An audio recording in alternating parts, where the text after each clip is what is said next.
lapidar Ramires aqui ou vai entregar para algum outro clube lapidar? Entregar jamais. Agora, se um clube quiser naturalmente 40 milhões. fazer uma boa compra para lapidar, a gente também negocia. Agora eu digo sempre, é um jogador do clube, é um patrimônio do Bahia, está muito bem tratado, muito bem cuidado, muito bem reconhecido, inclusive. É um jogador que tem ali o Wesley Pitbull, é o empresário de Ramires, um cara que colabora muito na formação do atleta, muito preocupado não só com o contrato dele, mas com o ser humano, né? Cuida muito, muito aproximado. Então o Wesley está também dando essa aproximação com o Ramires, um menino que não se deslumbrou, fica no Bahia. Agora, naturalmente, eu digo sempre, se chegam propostas que de fato são importantes e diferentes para o clube, a gente vai analisar. Você já tem um número que faria você vender Ramires? Não tenho, porque isso aí deixa o mercado mandar e a gente vai avaliar. Chegar a proposta para analisar. Deixa chegar. O Osmani de São Caetano, ele faz uma pergunta sobre Gilberto, você já respondeu. O tio Ney da São Martins está querendo saber se vocês têm algum plano de fazer com que os torcedores conheçam a cidade de Tricolor, até para arrecadar dinheiro, como se fosse uma colônia de férias para os sócios. E o Branco de Alagoinhas querendo saber também, ainda nessa questão dos sócios, presidente, o que é que o Bahia pode fazer para 2019 para angariar mais sócios no interior do estado? Boa. Primeira coisa sobre a cidade tricolor, sim, o sócio vai ser chamado daqui a pouco a participar mais disso, até nos ajudar, além dessa contribuição que a gente está fazendo para o museu aí, nos ajudar em vários outros aspectos da cidade tricolor, participar mais lá, essa coisa da colônia de férias, inclusive com o esquadrãozinho, né? A gente está programando isso já para 2019. E a segunda pergunta sobre sócios no interior do estado. A gente faz agora um Repensando Bahia agora nas férias, no intervalo entre final de dezembro e começo de janeiro, só sobre as embaixadas, o plano de sócios fora de Salvador. Queremos coletar muitas opiniões e corrigir erros, sim, que a gente tem visto na gestão do sócio fora de Salvador. A gente precisa estar muito mais próximo disso. Foi uma lacuna deixada nesse primeiro ano de gestão que eu vou corrigir para 2019. E antes de Catarina, só a pergunta da Alana, Catá, porque tem muito a ver com o plano de sócios, por que o Bahia não faz um plano de sócios para a família? A gente até começou a tentar, viu, Pedro? Uma coisa que, infelizmente, o sócio, uma parte pequena dos sócios, não está acostumado e preparado ainda para isso e começou a fraudar o plano. Significa que compre um plano para você e sua esposa e pague menos, e aí 2 sócios começaram a se desligar do plano para, na verdade, fazer um plano família como se fosse um casal, por exemplo, né? Então, assim, o que acontece na prática? Começou um cancelamento para migrar para um plano mais barato, infelizmente para fraudar, a gente cancelou.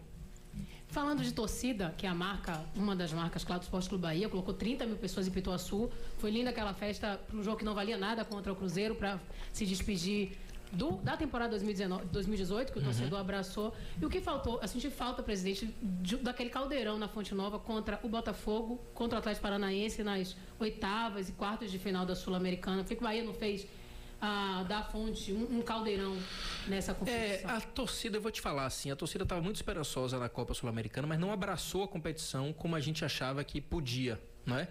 Demorou a acreditar, na verdade, na competição como algo que podia ir mais além. Tanto que os primeiros jogos contra o Cerro, contra o Blooming, tivemos públicos muito baixos na Fonte Nova, não é?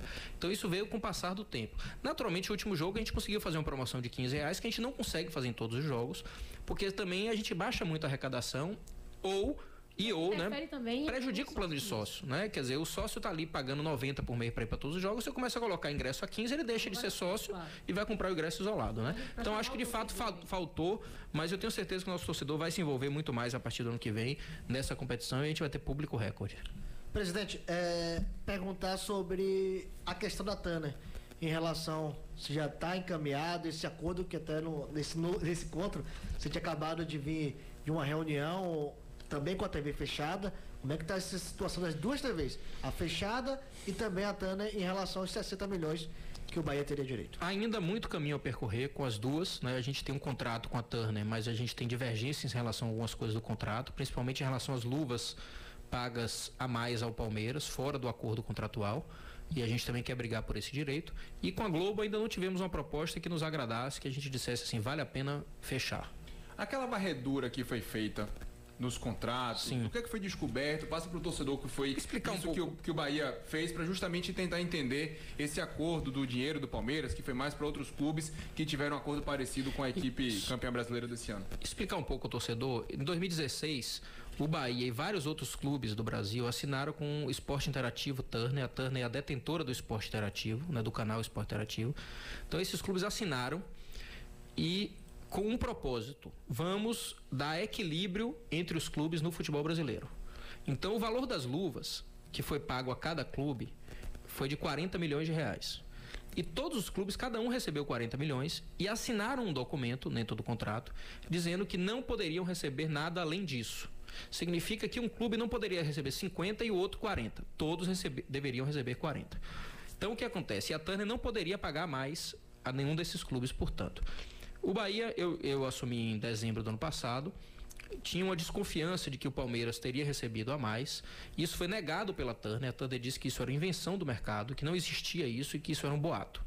Eu, ainda desconfiado, contratei, o Bahia, né? Contratou uma empresa, e uma empresa de contabilidade ou de despachante, né? Aquelas empresas um pouco mais estruturadas, assim.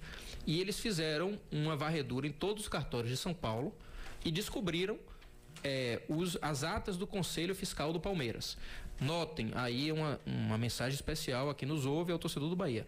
São documentos públicos. Eu não estou ali fazendo nada ilegal. Nem por baixo do pano. Documentos que estão no cartório, qualquer cidadão pode ter acesso. Só que dá trabalho procurar, né? Quando você vai lá, por exemplo, você casou e vai lá e deixa no registro lá no cartório a sua certidão de casamento.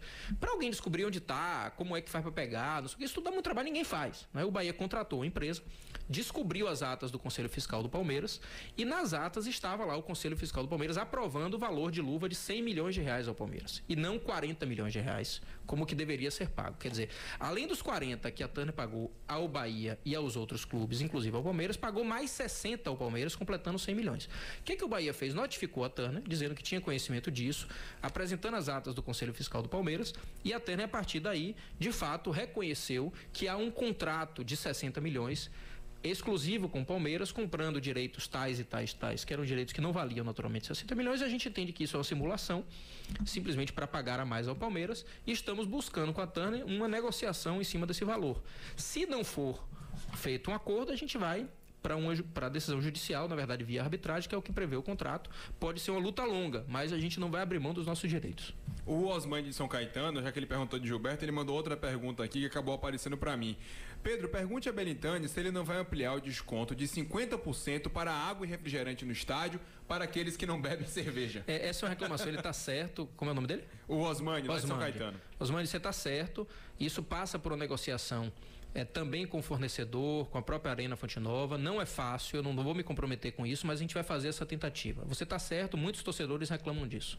Uma pergunta com relação aqui ao gancho que o Silvio Melo, do Engenho Velho da Federação, fez. Ele pergunta sobre a questão de patrocínio, se a empresa que patrocina o Palmeiras vai patrocinar o Bahia. Mas como é que fica a questão do Bahia com relação à Caixa para o ano que vem? Não, eu vi até um fake news, esse negócio da Crefisa, não sei o que, tudo isso não é verdade. Outro dia rolou uma coisa da Nike também. Social. Isso. Sintonizar aqui com a gente. Gente, na dúvida, o que você lê em WhatsApp e rede social, na dúvida é mentira, não é verdade. Na dividida é mentira. Infelizmente, a gente tem que dizer isso. Mas né? com essas possibilidades, Belintani, da mudança de patrocínio das estatais no país com relação ao esporte, como é que o Bahia está se vendo nesse cenário com relação ao patrocínio da Caixa? Estamos ainda aguardando, né?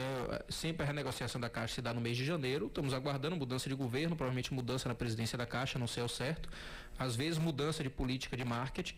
Estamos aguardando. Agora a gente naturalmente começa a se mexer no mercado para ter um plano B caso a Caixa não feche.